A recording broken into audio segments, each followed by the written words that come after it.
Hey, hello everyone. Welcome to Elliot with Cafe. Let's take a look at the markets. A short week. Happy New Year, everyone. We had, a few days of trading with quite a bit of volatility, so it wasn't necessarily boring, but a bit of a lower volume, and we seem to be picking up as we're finishing up the week. But probably the real moves will start coming up on Monday. So I want to go over the wave counts in the main indices and Bitcoin. We'll take a look at the technical page and just kind of give you my thoughts on the market. I wasn't able to do a video last week, but here we are, and let's kind of go through it once again. So welcome, and let's take a look at the Nasdaq Composite. I still think we're in a pretty decent uptrend in here. We've obviously had some volatility for the past few days, but I don't think this changes the larger weekly picture where I still see ourselves in the initial phases of a much larger uptrend, trying to complete this wave one red. So the wave counts here as we're kind of pushing from this proposed fourth wave lows are a little bit tricky, but we do have what it seems to be here a very nice ABC three-wave pullback. And it would suggest that we should probably continue higher. Now the signal for that will come once we overtake the high of this. As long as that stays intact and we're not overtaking it, there is a risk that this can continue and become a bit more complex and still has room to develop as a fourth wave. So that would be the signal for me. Today's buying was definitely interesting, and it came with a bit of good volume and with the gap up. So it's encouraging that they probably found a low, but not being able to break this several times. But we'll see. We'll continue and just kind of play it one day at a time. I'm not extremely happy. I was talking to the members on the video last night that I'm not really happy with the way this wave in here. It's kind of got this mess in the middle, but it's the best I have at the moment. So we'll kind of keep an eye on it and go with it at the current stage. Now, if I take a look at the Dow Jones, this one. It had some. I don't have the internal labels, although I would probably go with some kind of a wave 1 and 2 in here, and then continue to build this again to the upside for a much larger third wave. I think the up waves, the uptrends are pretty much intact. Russell, it's another tricky one where if you look at the weekly base, you had that big second wave, and then some kind of a weird B wave here in three waves, a pullback in this sharp C, and then from here, we were kind of going with a bit of a leading diagonal, but that didn't provide too big of an explosion. If anything, it started to pull back a bit. I placed a wave 1 top in here, looking at the diagonal in a wave 1, 2, 3, 4, and 5 for a wave 1, a drop in 2 or wave 2 still in progress for a bit more, and then should continue. At least that's what I'm seeing from averages, from trends, from the fact that we're still in this, let's say, let me just kind of put like a channel in here, just a nice, just a simple decent uptrend that we don't have to argue about, right? It's just kind of shows you up, higher highs, higher lows. So, nothing here is really violated. So I wanted to, even though it's choppy, I want to give it a chance to develop. Look at back here in 2020, how you had a nice 1-2, then another 1-2, and then you finally get a larger explosion to the upside. This market is a bit rate sensitive. I talked about this, but we'll see how it goes. I continue to like this area of the market. The S&P on the weekly time frames in here, again, you have the small wave here in the middle, but I'm still giving the uptrend the benefit of the doubt, and and if this wave 5 is over and you're placing it up here, then you got to start breaking this red line, and even then you'll begin probably a fourth wave that should not go much below 5,500. It can go all the way to that prior fourth wave low, but I think that would be too deep of a correction. So I still think we have a couple of subdivisions here before we begin something a bit larger, maybe later in 2025. So I don't know, I'm still fairly optimistic here on the price action, and even though you had some decent distribution days here lately, even today's price action was a bit encouraging. So think about this, right? This can be kind of an ending wave, but it can also be the beginning of something larger. So you can have very simple like impulse here, or even if it's a diagonal, and then you go up here in a wave 2, and then you can continue to break. So I don't like to argue with the uptrends, and I don't want to try to call them too soon. There'll be signals that it's time to reduce. A lot of stocks in the market are behaving pretty well, and we're watching them every day. So I'm getting a bunch of my signals and a bit of this confidence, not necessarily from the wave counts, which sometimes could be messy, but even from the way the stocks act, and they don't have to be necessarily the big seven, but there's a lot of industries and things that look fairly good, that are in a nice uptrends and continue to behave well. That's kind of my thinking on that. So let me quickly also talk about Bitcoin, since we're at the page with the wave counts, and then I'll shift over to the technicals. So Bitcoin in here on the weekly, I showed a couple of weeks ago the same the same chart. Nothing really has changed much. The market, it's in a nice uptrend in here. It broke clear levels, consolidating here in what seems to be a fourth wave. The degree to which this wave is, it's a bit debatable, but it seems that there's still more to go. So you have your 1 2 1 2 3 4 and 5 4 and 5. I don't know. Something tells me here that this move here is not complete. By the way, if you look at the daily, you can see that it doesn't look like a complete progression. I mean, I could be wrong, of course. It's holding the fourth wave from a previous degree.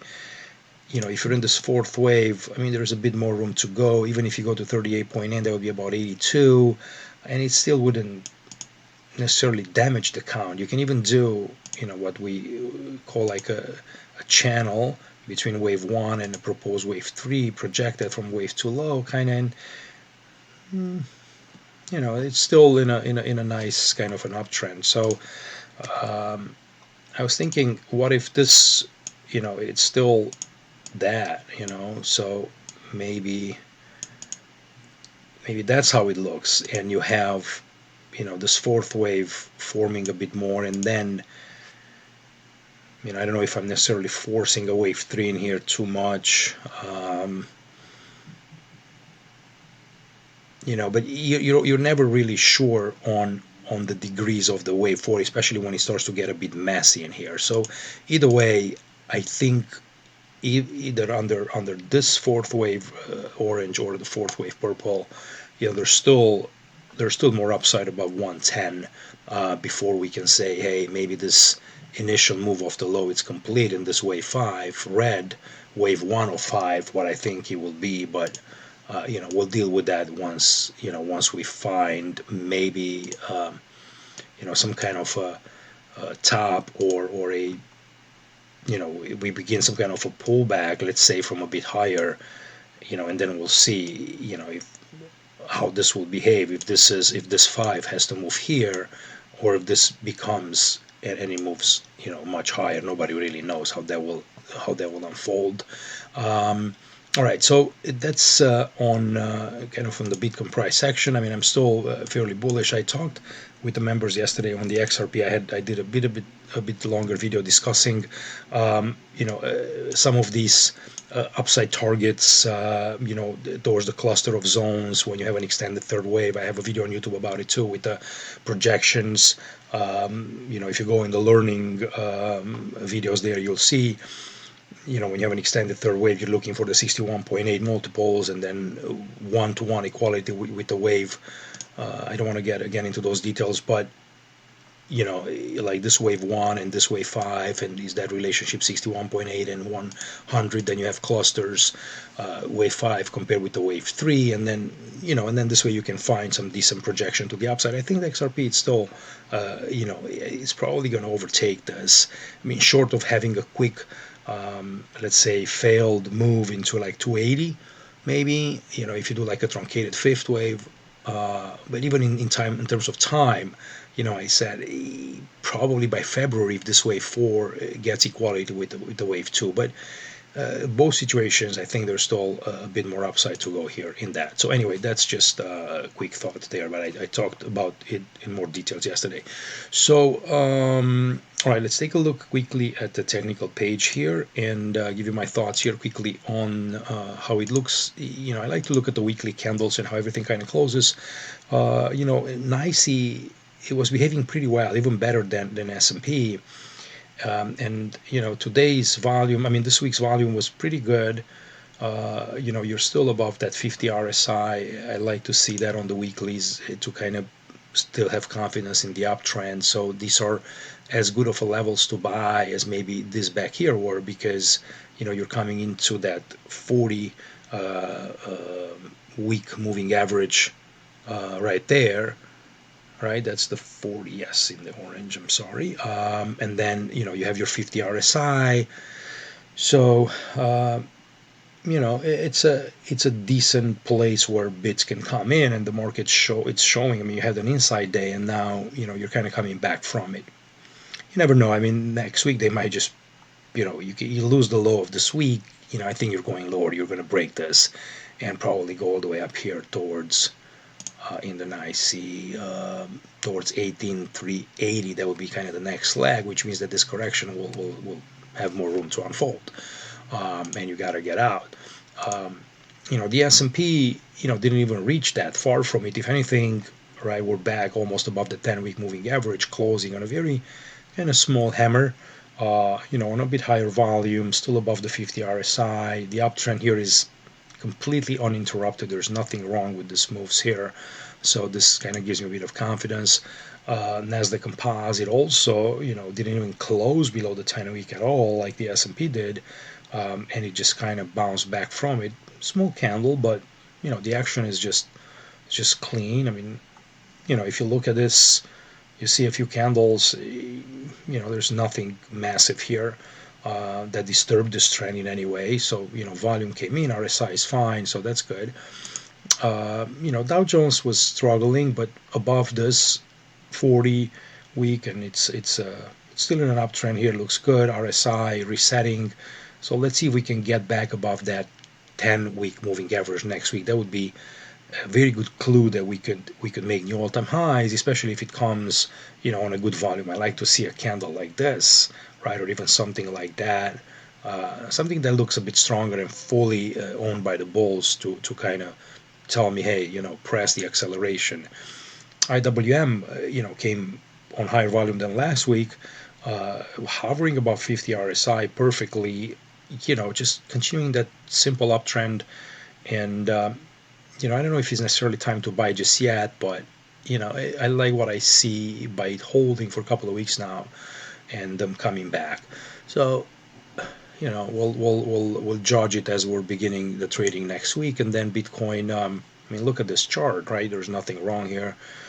You're fighting with the 10-week a little bit. I mean, the 40, it's below it. It's got plenty of room to develop. The RSI is nice and in a positive territory. It's got all the characteristics of a nice uptrend. So the only problem is that if you think that it's a wave 5, right, then you're expecting a big correction if you're counting this as a 1, 2, 3, 4, and 5, and I don't know. It doesn't seem to me to be behaving like it's finished, but I could be wrong. So